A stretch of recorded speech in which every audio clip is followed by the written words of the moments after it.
Ayo. Ah. Kanante. Mm. Kuan, gusto ko kung tatay, umautang daw siya gin. Jin. Mm. Ay, dili man magpautang, dili wala man nagpautang og mga ilim lunday. Ang amo mga pagkaon dras like bugas ana.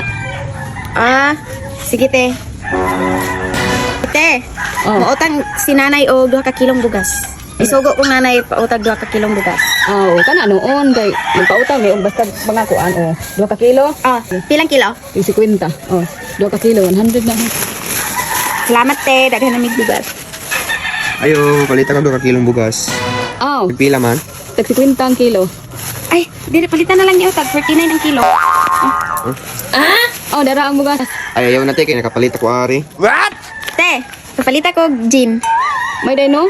Kay diri pa jud ka sa ako sa akong atubangan nagnegosyo no. Kaya inutang pa jud ni mga bugas. Bayaran man ang gin. Ayo kay ka. Diri pa ko sa akong atubangan namakoy ka. Imo pa jud gikunhurag presyo para mapalit. Bayaran naman gud to. Papalita ko og gin.